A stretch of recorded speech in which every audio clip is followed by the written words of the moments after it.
our dough, chaps. We've done our dough. Hello and welcome to another edition of Odds.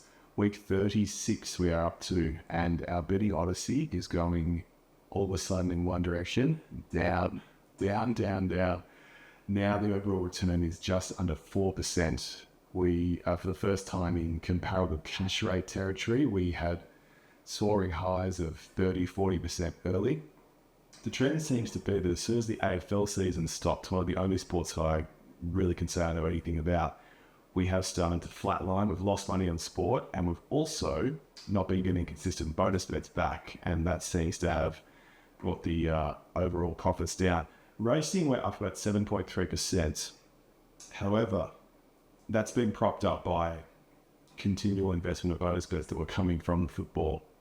As soon as that's dried up, it's been trickier and trickier. So I need to improve my game. It's a bit of a wake-up call there.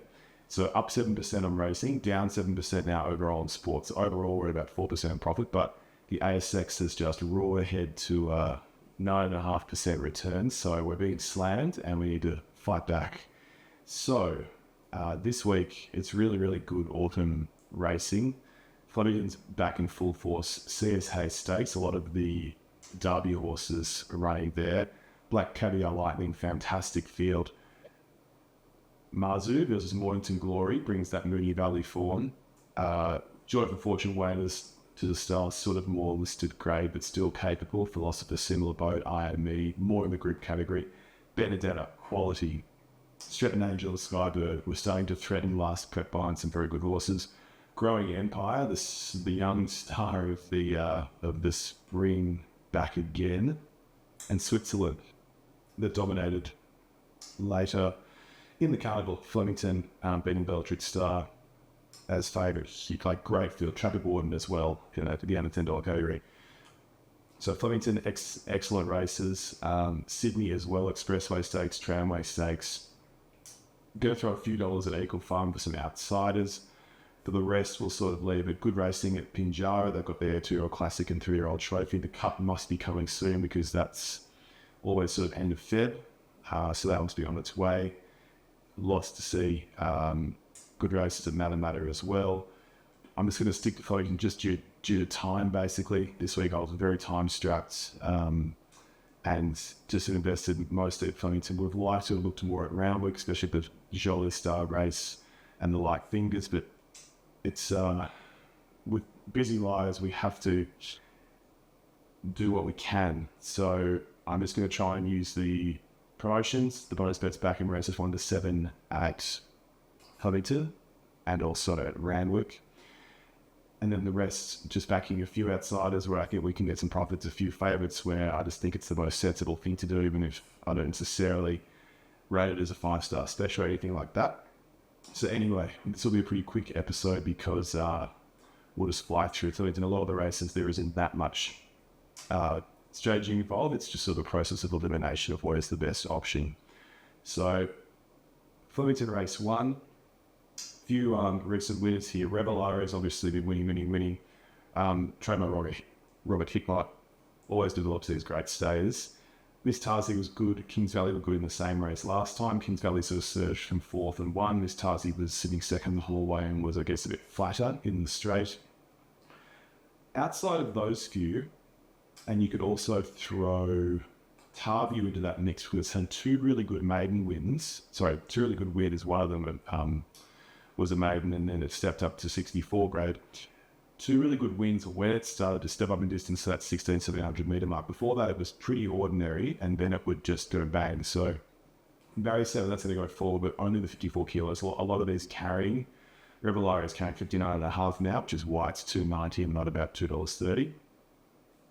And then the rest, there's a lot of chaff here. Thorin, Fabian, Fam Gorman, Truly Inspired's been out of form for so long. Claim the Crown's been sort of just place getting. Admittedly, the form's good in sort of lesser racing, but $21 here. Dream Flight 100 to 1. Just a lot of horses there. Just I mean, if they're not in the market, they can certainly anything can win. That's the principle of the reference to a race of if you can win on the day. I'm going to stay away from Revelare just because of the weight. I didn't think that it won by a lot last time. Could be a sign it's sort of starting to weaken a little. I would rather... Kings Valley was impressive. Barrier 11 shouldn't matter too much here than this distance. Yeah. I'd like to just go for the place on Tarvue out of interest, as well as I think it'll get a good run and has a lot to offer that's going to be a good stayer in the future. And then just maybe a small win on Revelare, just because it is the favourite and we do get a bonus back at around second or third. And I'll do a Quinella with Tarvue, number 13, with the field, just in case Tarvue does wins. I'm not going to back it for the win, so in case it runs first or second, then we can roll over with the field and get something. Race 2 is a Tentyris Stakes, 1100 metres, a listed race. I had a quick look over this. What stood out was that Shining Smile really did hold them at bay well last start.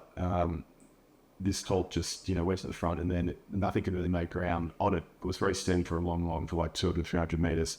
So at the end, very impressive. And for some reason goes under the radar, doesn't start favourite, starts at 390. Sort of legacy, looks like it likes the straight. It's a real Flemington straight horse, and that's paying $3.30. Perfectly good to take either of those for the win and then get bonus steps back. Number 2, Tentyris. It ran 5th down the straight. On paper, it doesn't look remarkable. It sort of got stuck behind runners. It did make a lot of ground. It was a much better run than what it looks like on paper behind Inkaruna. It'll be better for that. The 1100 metres for these horses versus the 1000 changes things. Suddenly, Shining Smile might not look so good. So the $17 currently fixed to Tentyris is really good value. So I'll have something each way on that. I'd say that $1 each way. Something for the win on Sort of Legacy, $1. Do one with the tail, one with the sports bet. Just try and maximise some bonus bets. And then I'll do a trifecta with both of those Tentyris and Sort of Legacy to Rove. And then I'd say the field as the other to Rove with those runners. Sorry, 2 and 7 as roaming bankers with the field. So also I want to point out, number 10, Nostra, 261. First starter hasn't raced, paying $30 for the place. A bonus bet on that just for the hell of it. Definitely at $30. That's the kind of stuff I love. Who knows? Honestly, who knows? Ammo is a capitalist, E12 bred, left into Farnan. Yeah, classic first starter sort of race at Flemington. Race 3, Expressway Stakes, 1400 metres. That's a good horse here. Fancify, 50% win rate, 7 out of 14.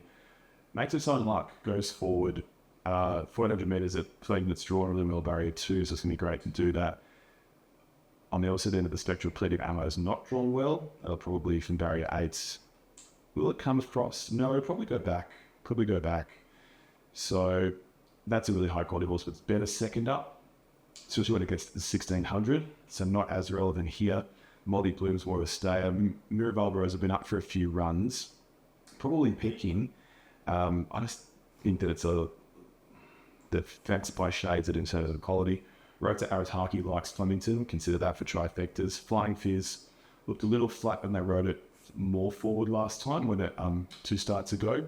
Last start when it was left to go back a little bit more, it seemed to have a bit more acceleration down the straight. And then Bizot sort of goes under the radar, number 9. So I was going to win Fancify, keep it simple. I'll do a trifecta with 2 plenty of ammo and 3 Fancify to as roadie backers with the field. And I'll leave it at that. Maybe one more trifecta, it will be in the bets at the end. But really, I think it's just a race for, let's just see if Fancify can go forward, hold them off over the 1400.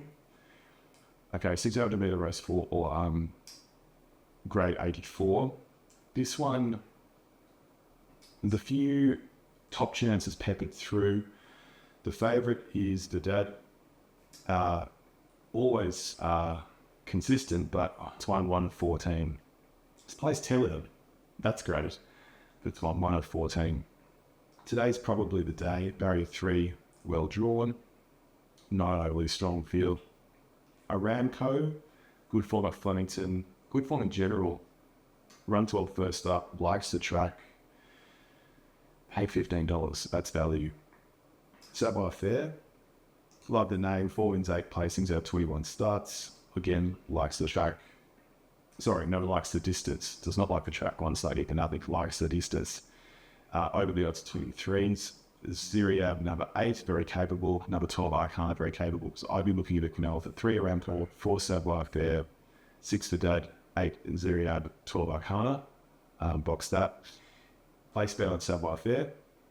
And then a win bet on Verdad, or each way. Pretty open race. Don't invest heavily. This buy and go. Race 5, 1200 metres, 22. Marty Gray. This one, Logicaro second up, likes the straight, likes Flemington. Paid $5.50. I backed it before. It's probably sort of getting into the territory now where I'm just sort of backing it for the said mentality of it. No, that will run well. I think it deserves another chance though. It was formerly high quality. Still 5 win, 5 plays at 18 starts. So the numbers still stack up. So each way for Logicaro. Favourites, she's all shenanigans. Barrier 12. Don't know how that side of the track will play. We'll be able to see that in one of the early in race 2. But it has a small field, so my old bunch should go down one side, but still might give us some kind of indication of which side you want to be on. I'm going to see away from she's all shenanigans. Material Dreams, probably forgive the last start. Open race, not really sure. Prince 0, number 12, likes Flemington. It's always good to identify these courses that do like the straight. Prince 0 is one of them. Area 1, that will be on the other side. Currently paying 13, good value. So I'll do a trifecta with 4 and 12 to Grove, and then with the field. And then each one below Chicago and a place to on from 0. Otherwise, no idea, it's open. I'm going to leave it. Race 60, Elms handicap for it, move listed. Small field, favourites short and lane. Been up for a while. I wouldn't be taking the $3 for this versus quite a good field. That doesn't really extend to Ocean Beyond, which is very inconsistent at this grade at Flemington. Buffalo River, we know, will just go out and try and run Modern's legs. Poison Chalice, the horse I have a lot of time for. Not really sure if it likes Flemington, so I might stay away from it here. It's paying 8. If it was paying 15, I would still have to go at 8. I think there's better options. Rise at Dawn just didn't let anyone down last prep. Win. Likes Flemington, likes going forward. I see no reason to not take that. I'd much rather the 460 of that than the $3 at Chorley Lane. Barclay Square is tremendous value. I know that it doesn't really want this distance at the moment, but it's too high class to leave out, and 17 very tempting. And same with Just Folk. It's a class horse. It may even get the soft ground that it wants because the rain is coming. Restarted today, but there's more coming in Melbourne. So I'm going with the quality. Quinella 2, Just Folk, 3 Barclay Square, 6 Rise at Dawn, 9 Poison Chalice. I'll put them into the Quinella, so I won't do it straight out. That's race 6, and then a win bet on Rise at Dawn. Race 7, the CS Hayes Stakes. This is a bit of a... I'll still bet, but it's a very open race. We've got these Derby horses such as Yuma, like Old Rush Guru, Red Aces. Royal Insignia was good first up. Probably just does the certainty favourite, but it's a $3.90 favourite and open race. Opening address won really well on Cup Day. And now it's back to the 1400 metres here. Still a very capable horse. I know that the Grade 14 looks bad, but the $2 million is value. For Roche, he's going to go forward, make its own luck. 2 wins from 7, paying $7 here. It's probably a good bet. Henline's a quality horse, maybe more for later on. Railway Man, well named. It's only won that maiden race in Sydney. Does look like it's going to progress to better things. It had the best run there. It was sort of one out, one back, and then swung out into open ground, and then grounding down. Didn't really run away from them. It's a good name. Probably a horse to keep in the back of your mind. State Humple's been running up in Queensland. That's still value of 23. Sepples. This I think should be favourite. It won last time, and it didn't really get a clear run up until maybe the 200 metre mark, and then it just put them away. Looks impressive. Out of Calix, barrier 2, Blake Shin on. Definitely each way on that. Storm Ahead on paper, I think is good value for the place. I want to have a place bet And a trapeze artist who I'm very keen on, there's a sire. There is Power and Fury, well named. It's sort of ground helping out last time, not ultra impressive, but it's playing 26 and 7 of the play. So place bet Storm ahead, win bet Sepples, and then a Quinella 4 opening address, 6 for Roche, 10 Henline, 13 Stay Humble, 14 Sepples, 15 Storm ahead, Libo Railway Man. So the Quinella. Race 7, the Lightning. This is fantastic. So many chances. Mornington Glory at 26, Vendetta at 11, Stratton Angel at 26, and Skybird at 41. All fantastic value. Growing Empire, it's short at 3 days in the field of this quality. I know that it's run third behind Switzerland in Group 1, third behind Bella Nicotina, Group 1, Everest, they're Randwick, and then second and Verdad behind Southport Tycoon. I know that they're all Group 1s and it's amazing runs. It's got to go first up here against a really quality field. I don't know that I'd rather take the 380 there compared to like a 26 for still a very decent horse like Stratton Angel.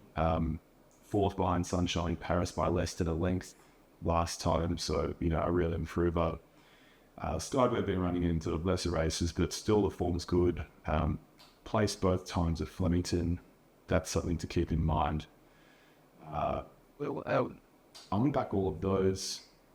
I just wouldn't want to be missing out if they did win at big odds and they're Quinella for the same numbers. Great race to watch. Chances all the way down. Fantastic viewing contest. Race 8. Race 9, super open, bit of a skip race. Chiller Shap's the favourite. So many chances. I considered doing a first score at Massader Rose as the 1 hour course to run fourth. I feel like that will be running on will miss a place. And it was just field or a 6 horses into 5 into 4 into 1. It was still hard to only put a small bet towards that. So too tough. Another profit at 8. That went through the grades last paper and got better and better. Won that good race in its last run at Flemington in the Group 1. Paid well 26. 2 didn't go that race. And then race 10, again, same deal. I just wanted to live on Blair Ferrari. It's one of my favourite horses. And paying 16, I feel like could bounce back. Otherwise, no clue there. Flipping over to Randwick. Big fields to start. I sort of bypassed these. Race 3, the Pierre, the Expressway. Race 5, Magic Time, fantastic course. I just thought that was, against Jolly Star, a bit of a watch race. Race 6, Cigar Flick, another really good horse. Spring League, so you're thinking more of a watch race. Race 7, Lady Shenandoah, excellent horse. I want to have a bonus on Lilac because I liked it last time around fit. Okay. We'll just see if we can do something here at 18s. That's race 7.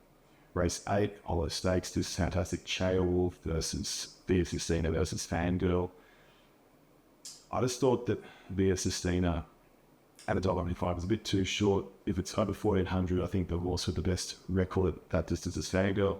There's not probably enough speed on for it. Really, only Linden's going to go forward. The rest of them will all sit back. So it's a no-bet race, really. Small bet on Fangirl. There's not really any bonus bet back, so that's why I just did a small shot Fangirl and nothing else. Race 9 and 10 were skips. And then Eagle Farm. So I have a quick look here. Race 3, picked out an outsider, Gilliana, down the bottom. The form was okay. 5 starts, 1 in 2 placings. Very open race. I thought the $34 is value. Get them the fixed odds now. Race 4. Same deal, Fighting Island on the 13th, got a claim. The form's not too bad, sort of wins 25% of the time, pay $26. There's a good favourite in the race, Castamova, but, we're only talking about 65, 70 grade. And then race 5, just wanted to have something on, what was it? I'm only going to be $1.50 Age of Sale, the favourite, paying $4.20. It was a bonus bet back race. And then the same for race 10. Just wanted to have something in the favourite here. Set to Shine. So that's all for the racing. In terms of sport, last week it was that final leg got Green Kareem Hunting at the 20 yards. That missed. Saquon Barkley missed. Philadelphia Eagles romped it in, one of the longest priced legs we had at $1.98. And Dalen Hurts got his passing yards, so only got 2 from 4. Didn't qualify for an earns bet.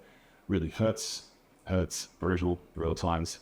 Sport this week, I went to Sportsbet and had a look at the what they are. I'll find a 3-leg multi, 1-leg miss of both are back on the All-Stars NRL match. So that's what we've done. I'm really looking forward to football being back, or really quickly getting fully weird with it and fill out the sport as much as AFL. Same down multi on the NRL. Callum Pereira or Will Warbrick to score a try, that was at $1.28.